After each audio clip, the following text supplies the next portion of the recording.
In a small forgotten town where dust rolled through the streets and whispers carried faster than the wind, there lived a young girl named Eliza, barely 17, whose life was about to change in ways she could never have imagined. She was the daughter of a poor blacksmith who had long struggled to keep his family fed, and when the debts grew too heavy, the townsfolk began to speak of an arrangement that seemed more like a curse than a blessing. Eliza was to marry Mr. Grayson, a wealthy landowner older than her father, known for his stern face, silver beard, and reputation for controlling everything he touched. On the day of the wedding, the townspeople gathered in silence, some pitying the girl dressed in ivory lace, her eyes cast down as if her spirit had already been buried, while others believed fortune had smiled on her, thinking wealth could cure the ache of a young soul. As she stood before the man she was to call husband, her heart pounded like a trapped bird, and when his hand reached out to touch her cheek, she closed her eyes, not out of love, but to hide her tears. Yet in that moment, something unexpected stirred deep within her, an unexplainable voice that whispered, "This is not the end of your story."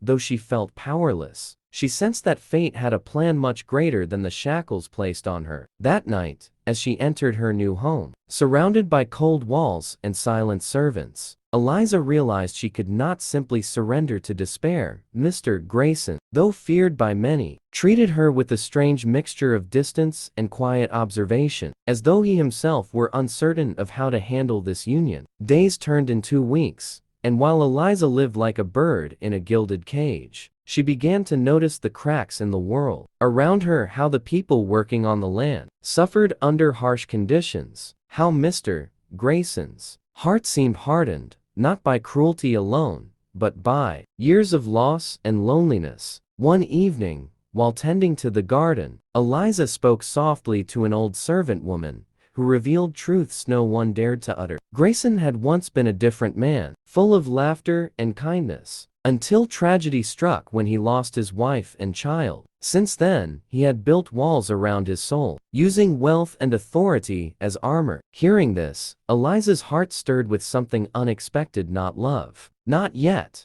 but compassion. She realized her presence might not be a punishment after all, but perhaps a chance for change. Slowly, instead of resisting with bitterness, she chose a different path, one of courage and quiet strength. She began to show kindness to the workers, offering them food, listening to their stories, and in turn, they began to smile when she passed by. Mr. Grayson noticed this shift, though he said little, until one night, when the town was struck by a terrible storm that threatened to destroy the harvest. Eliza acted without hesitation. While others panicked, she organized the workers, guiding them with determination far beyond her years. When Mr. Grayson found her standing in the rain, soaked yet unyielding, he saw in her the fire he thought had long died in the world. For the first time, his hardened eyes softened, and he whispered words she never expected. "You remind me of what I once was."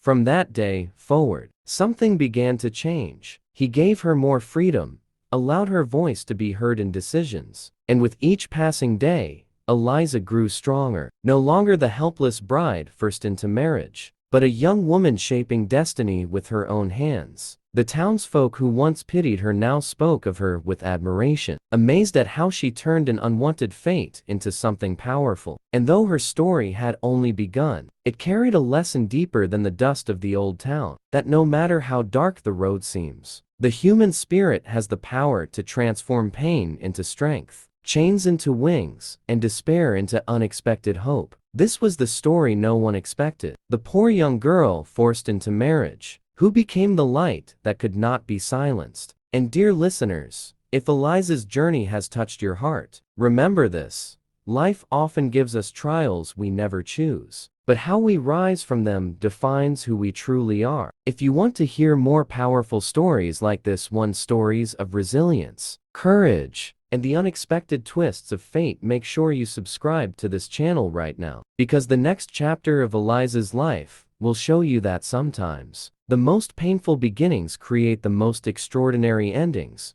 Weeks passed, and the once timid girl began to bloom in ways no one expected. Eliza's quiet compassion slowly softened the stone walls of Mr. Grayson's heart. He found himself watching her when she wasn't aware, her laughter with the workers, the way she tended to the sick, her courage to speak truth even when silence was safer. But not everyone welcomed this change. Some townsfolk whispered that Eliza was too bold, that a young girl had no place in matters of land and power. Others, jealous of her influence, plotted to see her fail. The greatest test came when bandits raided the outskirts of the farm, stealing supplies and threatening the lives of the workers. Instead of hiding, Eliza stood at the front, facing them with fearless eyes. She spoke with conviction, offering peace, but refusing to bow to fear. Something in her courage unsettled the men, and against all odds, they retreated. That night, Mr. Grayson confessed what no one had ever heard from his lips. "You are not my burden, Eliza. You are my salvation."